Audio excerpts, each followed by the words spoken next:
আমি এই ইস্যুটা নিয়ে আর কথা কইব না ভাবছিলাম, কিন্তু দেখতেছি কথা না বললেই না। এর মধ্যে পররাষ্ট্র মন্ত্রণালয়ের সচিব বদলানো হইলে আমার এই এপিসোডে আর হাত দিতে হইতো না। এখন কইতে পারেন যে আপনি কইলেই বদলাইতে হবে, আমি যদি বলি হ্যাঁ হবে, সমস্যা আছে কেন? আমি যে অভিযোগগুলো তুলছি তার কোনটা তো মিথ্যা না।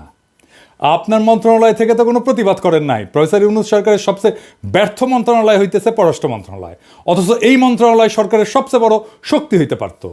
তো আমরা কি ছাইরা দিব আপনাদেরকে বিপ্লবকে ব্যর্থ করার জন্যে?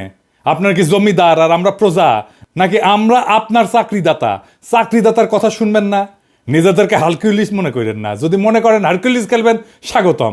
প্রত্যেক সপ্তাহে একটা করে এপিসোড বানাবো এই পররাষ্ট্র মন্ত্রণালয় নিয়ে। আর কি কি আকাম করেছেন একেবারে মাইক্রোস্কোপের নিচে নিয়ে ফেলায় ফেলায় দেখাই দেবো সবাইকে। একটা কথা এপিসোডের শেষে কইতাম, এখন শুরুতেই কই। বাঘে চুলে 18 গা, পুলিশে চুলে 36 ঘা, আর পিনাকি চুলে জয় বাংলা। কথাটা মাথায় রেখেন। হয় তহিদ সাহেব আপনি আমারে কনভিন্স করবেন আমার তোলা অভিযোগগুলো মিথ্যা, অথবা জসিমকে পাছায় লাথি দিয়ে সরাইবেন। দুয়ের মাঝে কোনো যদি কিন্তু নাই। এবার নাহিদ, তোমারে বলি, এই যে গোলাম মোর্তজারে কোন আক্কেলে ওয়াশিংটনে প্রেস মিনিস্টার বানাবার জন্য সুপারিশ করেছিল, তা আবার সিনিয়র সেক্রেটারি র্যাঙ্কে, অ্যাম্বাসাডারের র্যাঙ্কে, ওয়ারেন্ট অফ প্রেসিডেন্সের চড়া। মানে অ্যাম্বাসাডারের চাইতো সিনিয়র পোস্টে তারে প্রেস মিনিস্টার বানানো হয়েছে। মানে এই যে 15 আলোর মতোই রমণের লাগে এত পিতলা খাতির তোমার, এই জন্য কি? হ্যাঁ, ওরে বাপরে, হাতের তালি। হ্যাঁ, 15 আলোর লগে লতকালতকি যে করবে না, যারাই করবে, বাংলাদেশের রাজনীতিতে তারা অপ্রাসঙ্গিক হয়ে যাবে। গোলাম মোর্তজারে ওয়াশিংটন ডিসিতে পাঠানোর জন্য সুপারিশ করার নাহিদ, আমি মরে যাওয়ার আগে পর্যন্ত দোষারোপ করে যাব। এই হারামজাদা উঠি বসে মঙ্গল শোভাযাত্রা। এই যে দেখেন, বাংলাদেশকে, ইসলামকে ডেমোনাইজ করার ইন্ডিয়ান কালচারাল হেজিমনির পক্ষে বয়াদ উৎপাদন করায় আমার রক্তে, আমার অশ্রু, আমার কান্না, আমার ত্যাগ, আমার লড়াইয়ের পথ মারায় হারামজাদা। এটা আমি ছাইরা দেবো? এটা আমি হবার দেবো? কয় আওয়ামী লীগের হরতাল আর সিপিবি অফিস দখল নাকি একই জিনিস। হারামজাদা গোলাম মোর্তজা তোর বাপ সিপিবির প্রিন্সেস জিগা। আমি তারে আগের রাতে কইছিলাম কিনা যে তাকে অফিসে পরদিন ঢুকুম না? যা জিগা, আমার হাত পা ধরেছিল কিনা প্রিন্স, জিজ্ঞাসা কর। আগের দিন গণমিছিল বাতিল করেছে, গুতেরেস আছে সেই দিন, তাও আমি সেদিন ঢাকাত গেঞ্জাম লাগামু। তাই শেষ গোলামের বাচ্চা, তোর যখন হাউস হচ্ছে কামটা করবো, শিগগিরই করবো। দায় গোলামের বাচ্চা তোর। দেখ আমি কি করতে পারি। তুই চাই ওরে চাকরি বিধি শেখার নাই, ওই ফেসবুকে এইগুলা লিখবার পারে চাকরি করিয়া আপনার নামে মামলা দিব। চাকরি বুদ্ধি লঙ্ঘন করার পরে ওরে কিছু না কয়, ওরে যদি না খেদাইছেন পররাষ্ট্র মন্ত্রণালয় থেকে, তাহলে কোনো খবর আছে, আপনারও খবর আছে। এই গোলাম, তুই দেশাত ফিরবু তো তোর গোয়ার মধ্যে ইন্ডিয়ান গিরিবাস কবুতর ঢুকে দেয় না, হাততালি দিব, হাততালি। আর গিরিবাস কবুতর খালি পাক মারবি তোর গোয়ার মধ্যে। খেয়াল রাখিস, হাসিনাকে আমরা শুধু খেদাই নাই, হাসিনার রাজনীতিও খেদাইছি। হাসিনা উত্তরে ইন্ডিয়ান সেকুলার অনুপ্রবেশ রাখবার পারবো না কয়ে দিলাম। যাক তহিদ সাহেব, যখন জসিমেক সরাবি না, তাই জসিমেক নিয়ে সেকেন্ড ডোজ দিয়ে আসেন। অগ্নি, আমি 3রা মাস তারিখে একটা এপিসোডে হাসিনারে দালাল নিয়ে কথা কইছিলাম যে ভারতের কাছে মাথা বেচা এই পররাষ্ট্র সচিবের কিছু অপকর্ম তুলে ধরেছিলাম। আমি কইছিলাম যে কিভাবে পররাষ্ট্র মন্ত্রণালয়ে আওয়ামী পুনর্বাসনের কাজ করে চলেছে এই জসিমউদ্দিন। সে ভিডিও প্রচারের পর দেশ বিদেশে বিভিন্ন প্রান্ত থেকে জসিমউদ্দিনকে নিয়ে আমার কাছে অনেক ফোন টোন দেয়। কি বলবো আর বলেন, যে আমি নিজেই অবাক যে কিভাবে এরকম একজন দালালকে পররাষ্ট্র সচিব নিয়োগ দেওয়া হয়েছিল। জসিমউদ্দিনকে পররাষ্ট্র সচিব করার নেপথ্যে যে 3 জন লোক ছিল, তাদের কথা আমি তুলে ধরছিলাম। এর মধ্যে একজন মোজাম্মেল, যে কিনা পরবর্তীতে জসিমের কুটচালে প্রধান উপদেষ্টা একান্ত সচিব হিসেবে নিয়োগপ্রাপ্ত হইয়াও সেখানে যোগদান করতে পারেন নাই। আরও ছিল জসিমের বড় ভাই, সাবেক বিএনপি নেতা এবং বর্তমানে এলডিপির রাজনীতির সাথে যুক্ত সালাউদ্দিন কারমা। উই নাকি আবার বিএনপি ফিরিছে, এখন তো ফিরবি। হ্যাঁ, তবে সবচেয়ে মুখ্য ভূমিকা পালন করছে পররাষ্ট্র উপদেষ্টা তৌহিদ হোসেন। আপনি নিজে এখন ওর পিঠ বেঁচে যাচ্ছেন, জানি তো। তৌহিদ সাহেবকে নিয়ে আমার এপিসোডে আমি কোনো কথা বলি নাই। মুরব্বী মানুষ, বয়স হয়েছে, ইউনূস সরকারের উপদেষ্টা, তাই ভাবিছিলাম তার নিয়ে বেশি কোনো কথা বলবো না। কিন্তু আমাদের গ্রাম দেশে একটা কথা আছে না, আক্কেল মানুষের ঠুসা আর ব্যাকল মানুষের ঘুষা, একই কথা। কিন্তু আমাদের তৌহিদ সাহেব তো বিএনপির সুপারিশে সরকারের উপদেষ্টা হয়েছেন, তাই জনতার মুখের কথা ওনার কাছে কোনো গুরুত্ব বহন করে না। উনি বিএনপি খুশি করিচ্ছেন। আমি আগে কইছিলাম যে বিএনপি আর আওয়ামী লীগ হইলে একই মুদ্রার এপিটোপিট। এরা বাংলাদেশে এদের 5 দশকের লুটের রাজনীতিকে বহাল রাখতে চায়। বিএনপি জানে যে জনতার শক্তি মোকাবেলা করার সক্ষমতা তাদের নাই, তাই আওয়ামী পুনর্বাসনের মাধ্যমে নিজেদের সেফ এক্সিট নিশ্চিত করতে মরিয়া হয়ে উঠছে আমাদের বিএনপি। ভাই, আপনাদের তো সহযোদ্ধা, আপনাদেরকে এতদিন পরামর্শ দিতাম, এখন জনগণ যেভাবে আপনাদের নিয়ে উপহাস করে তাতে আমার রাগ হয়, কারণ এই বিএনপি জিয়াউর রহমানের না, আবার খালেদা জিয়ারও না, এই বিএনপি সাদাবাজদের, লুটেরার আর আওয়ামী পুনর্বাসনকারীদের। এত কথা বললাম কারণ এই জসিমকে তার পদে রাখার জন্য এখন মরিয়া হয়ে উঠছেন আমাদের তৌহিদ সাহেব, যারা বিএনপি রিকমেন্ড করছিল পররাষ্ট্র উপদেষ্টা হিসাবে। একজন ভারতের দালালকে রক্ষা করার জন্য আমাদের পররাষ্ট্র উপদেষ্টা এত চেষ্টা কেন? কি তার উদ্দেশ্য? এতে বিএনপি আর আওয়ামী লীগের কি লাভ? আর কোন কোন আওয়ামী দালালকে লালন পালন করতেছেন আমাদের এই তৌহিদি জসিম সাহেব, তা দেখলেই সব বুঝতে পারবেন। চলেন আল্লাহর নামে শুরু করি, দেখাই দিই সব কিছু। আমি গত 15ই মার্চ আমার ফেসবুকে একটা স্ট্যাটাস দিয়েছিলাম, সেখানে আমি পন্দের আলোর পত্রিকা একটা সংবাদ তুলে ধরেছিলাম যে 2.5 মাস আগে দেশে ফেরার আদেশ পাওয়া সত্ত্বেও মরক্কোতে নিযুক্ত হাসিনার লেসপেন্সার রাষ্ট্রদূত হারুনুর রশিদ কানাডায় পালায় গেছে। এই রাষ্ট্রদূত নাকি শরদের বডিগার্ডের রাজনৈতিক জীবনের গবেষক। হ্যাঁ, বাংলাদেশের দুই জিনিসের বাম্পার ফলন হয়েছে, এক জাউরার আর এক গবেষকের। দেখি সবাই গবেষক, হারামজাদা স্যামসা। তোর রেনুর আবির্ভাব তোমার করে দেবো। ইন্ডিয়ান লেসপেন্সার রেনুর আবির্ভাব যেমন দেখছো হাসিনা পলায়নের কারণে তো তোর মনে আছে, তাই না? তাইলে তোর পলাইতি না হারামজাদা। যাক, স্বৈরাচার পলাইছে সেটা নতুন কিছু না, কিন্তু একটা রাষ্ট্রদূত পলানোর এই নিউজ জনগণ কেন জানলো না জসিম সাহেব?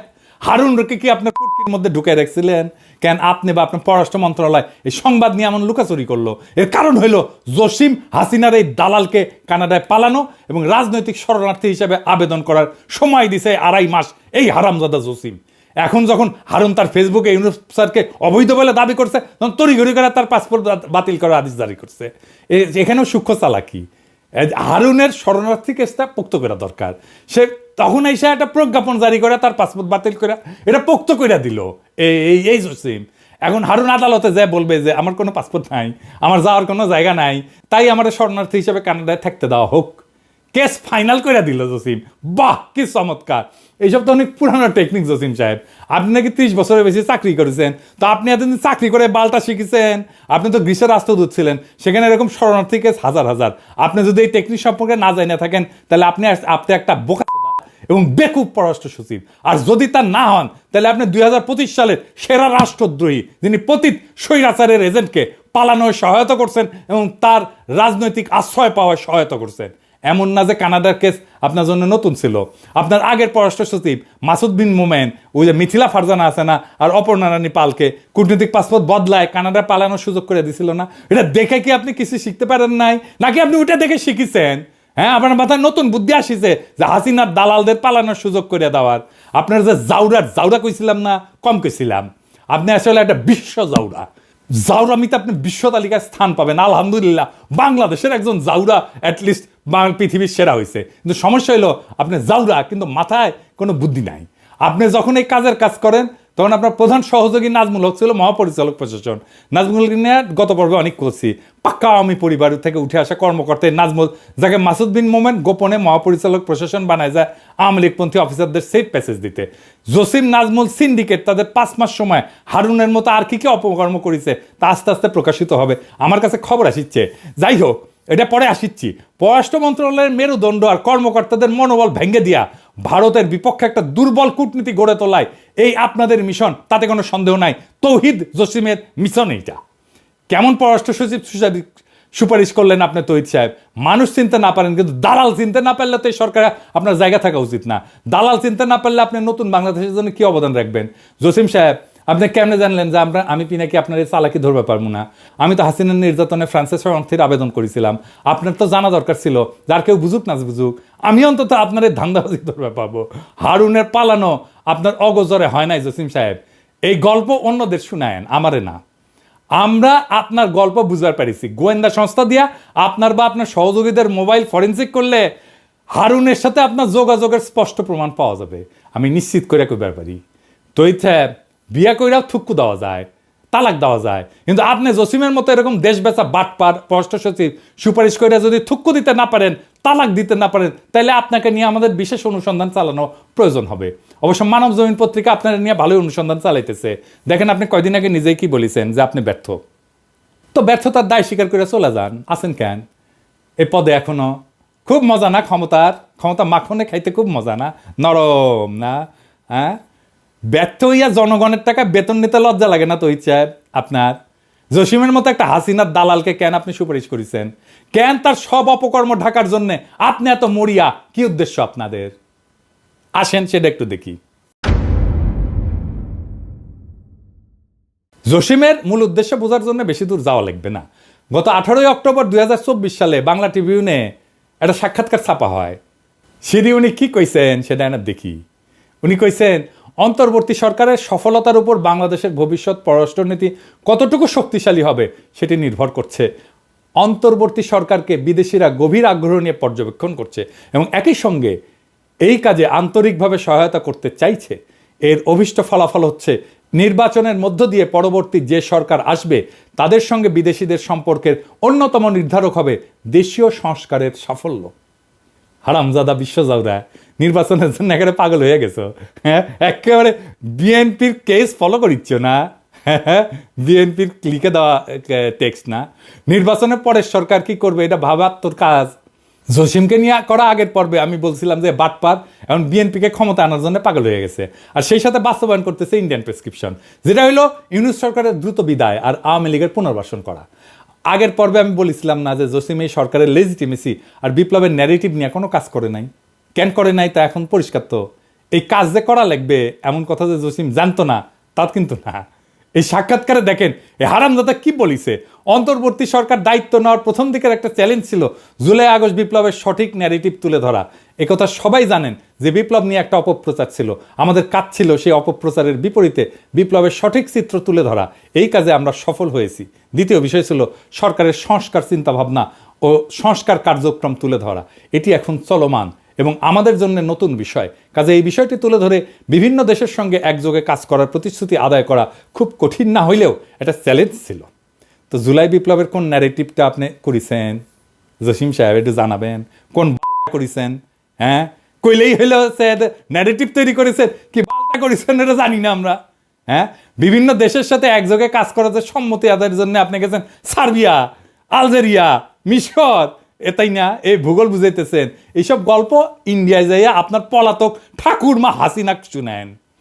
আসলে আপনি যখন এই সাক্ষাৎকার দেন তখন পররাষ্ট্র সচিব হিসেবে আপনার বয়স মাত্র 40 দিন।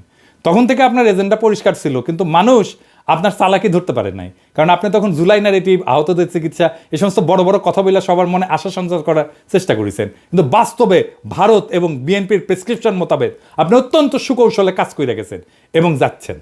আপনার মিশন হইল হাসিনার দালালদের পুনর্বাসন এবং বিএনপির ক্ষমতায় আসার পথ সুগম করা। এই মিশনে আপনার পাহারাদার হইল পররাষ্ট্র উপদেষ্টা মিস্টার তৌহিদ হোসেন। আপনারা মিলা স্বৈরাচারের যে সমস্ত দালাল পালতেছেন তার কিছু আগের পর্বে দেখাইছি। সব ইচ্ছা করে একেবারে দেখাই নাই, কারণ সব দেখাইলে নিতে পারতেন না। চলেন আপনার কিছু সহল স্পেন্সারদের সাথে আপনার একটু পরিচয় করাই দিই।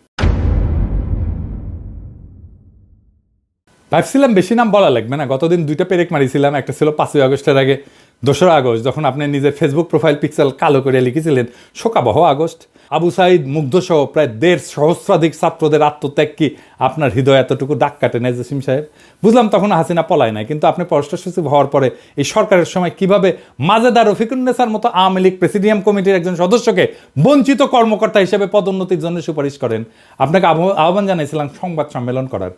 2 পেরেকে যেহেতু উপদেষ্টা পরিষদ জসিমরে সরান নাই, তাই আজকে আরো কিছু পেরেক মারি।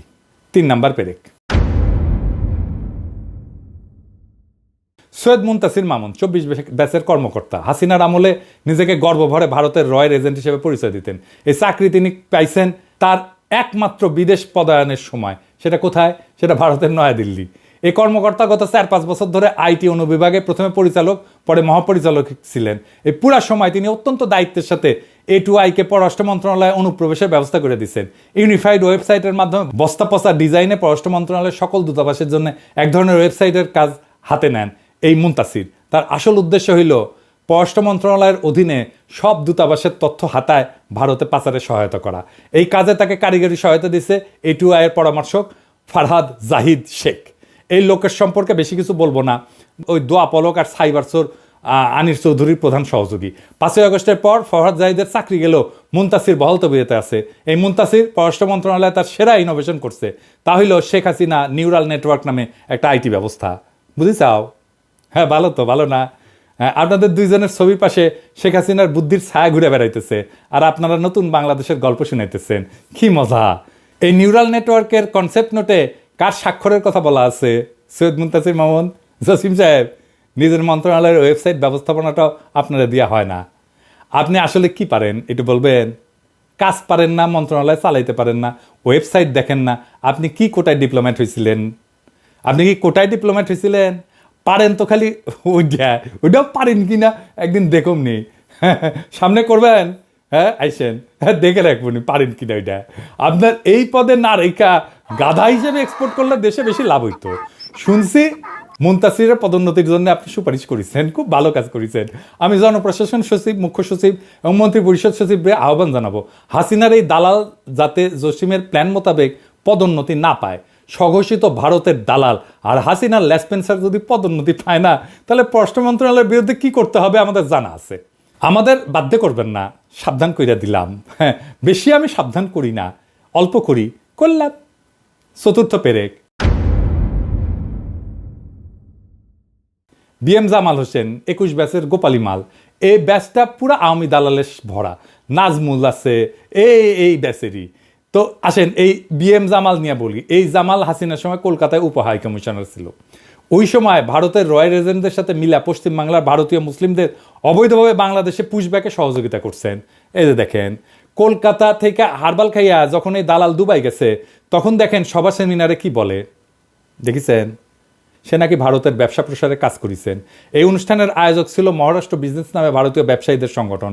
হারামজাদা গোপালী দালাল দেশের বেতন নিয়ে ভারতের অনুষ্ঠানে যায় ভারত প্রেম, হ্যাঁ মাদার, তোদের মতো দালালদের থাপ্পায় থাপ্পায় পাবলিকে পররাষ্ট্র মন্ত্রণালয় থেকে কেন বাইর করে দেয় নাই? আমি এটা বুঝি না। কি জসিম, খুব ভালো লাগে নাকি রে জামাল রে? নাকি জামাল গোটা খাইছ? হ্যাঁ খাইছ?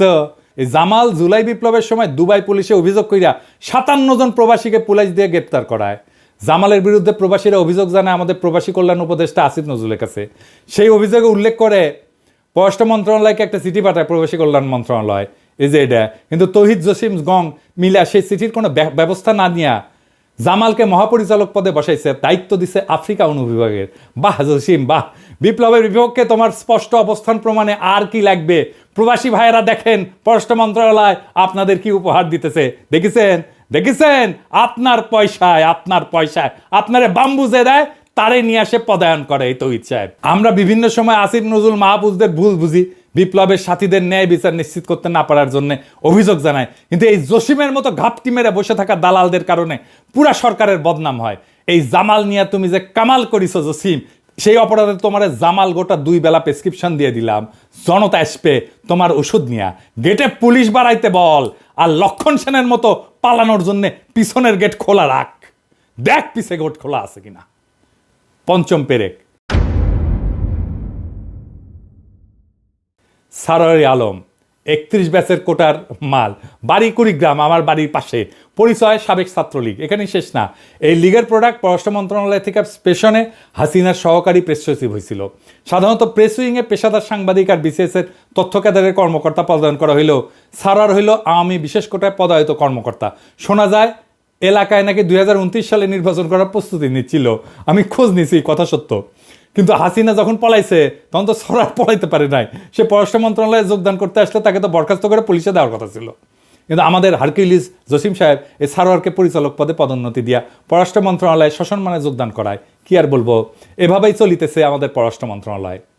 শেষ কথা গত পর্বেই কইছি, জসিমকে জয় বাংলা করতে হবে, এর কোনো বিকল্প নাই।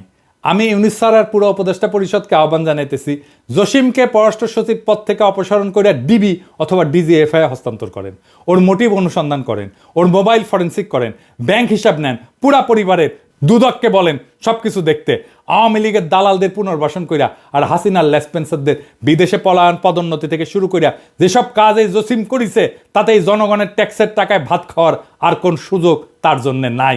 এই ভারতের দালাল এই ভারতের প্রেসক্রিপশনে চলে, প্রত্যেক দিন সে ইন্ডিয়ার সাথে কথা বলে। আপনি খোঁজ নিয়ে দেখেন। স্যার জসিম জান আপনার সাথে চীন সফরে না যায়। চীন সফরে পররাষ্ট্র মন্ত্রণালয়ে যত কর্মকর্তা যাবে প্রত্যেকের বিষয়ে অনুসন্ধান চালাবেন। জসিমের কোনো বিশ্বাস নাই, সে হাসিনার চীন সফরের কথা জানে, সব কথা জানে। চীন সফর থেকে ফিরে আসা এই কথা যে ভারতের কাছে পাচার হবে তার কর্মকাণ্ড থেকে নিশ্চিত হওয়া যায়, ওই সব কিছু কয়ে দিবে যে কি কি করেছেন আপনি। আর এত কিছুর পরে যদি আপনারা জসিমকে সরাইতে না পারেন, তাহলে আমার অনুরোধ, যে সমস্ত আওয়ামী লীগের কর্মকর্তাদের আপনারা চাকরি থেকে বরখাস্ত করেছেন, বাধ্যতামূলক অবসর দিচ্ছেন, তাদের চাকরি ফিরিয়ে দেন। জসিম নাজমুল গঙের মতো আওয়ামী দালালদের শপথে রেখা অন্য ক্যাডারের আওয়ামী দালালদের চাকরি থেকে অপারেশন করলে তাদের প্রতি বৈষম্য করা হবে। তা আমরা তো এত বৈষম্যের বিরুদ্ধে এত রক্ত দিলাম, এত প্রাণ দিলাম। যদি জসিম বাংলাদেশে পররাষ্ট্র সচিব থাকে, তাহলে সব আওয়ামী লেসপেন্সারদের দেশে নিয়ে আসেন, জনতা তখন তার বকে আদায় করে নেবে। জসিমের মতো ভারত, হাসিনা, শেখ পরিবার আর আওয়ামী লীগের কোনো দালাল যদি তার দালালি চালায় যায়, তাহলে এই নতুন বাংলাদেশে তার আর কোনো জায়গা নাই। পররাষ্ট্র সচিব যদি জসিম থাকে, তাহলে এর থেকে এই সরকারের আর লজ্জার কিছু থাকতে পারে না। জনতার টাকায় জসিমের আর বেতন হবে না, জনতার সাথে আর কোনো প্রতারণা না। আর ছাত্র জনতার সাথে প্রতারণা করে জসিম যদি পররাষ্ট্র সচিব থাকে, তাহলে বিপ্লবের পক্ষে পররাষ্ট্র উপদেষ্টার কি অবস্থান তা জনগণ বুঝে নেবে। আমার চাওয়া সামান্য, জসিম রে খেদাইবেন তো ইচ্ছা। এই ডোজে যদি কাম না হয়, পররাষ্ট্র মন্ত্রণালয় আমি ঘেরাও করাবো, একজন একজন করে ধইরা এইভাবে জয় বাংলা করতে থাকবো। পররাষ্ট্র মন্ত্রণালয়ে বাংলাদেশে ভিলেন বানায় দেবো। প্রেস সচিব শফিক ওরে দেখে শেখেন। গ্রামে গিয়েছিলাম, আমাকে একজন, ভাই আপনাকে কিন্তু এই গণশত্রু বলেছেন। গ্রামের একটা লোক, ফার্মার, খুব শিক্ষিত না, উনি জেনে গেছেন যে আমি একজন গণশত্রু। ওরে কি করেছিলাম, মাটি ধুতে দিছিলাম একেবারে, ওরে মাপ করেছি, ওরে কোনটি টেনে নামাইছিলাম দেখেছিলেন তো, ওরে মাপ দিছি তৌহিদ সাহেব, আপনি মাপ পাবেন না। আসেন, খেলা হবে জনগণ বনাম কায়েমি আমলা ভারতের দালালেরা, দেখি কার দম বেশি। ইনকিলাব জিন্দাবাদ।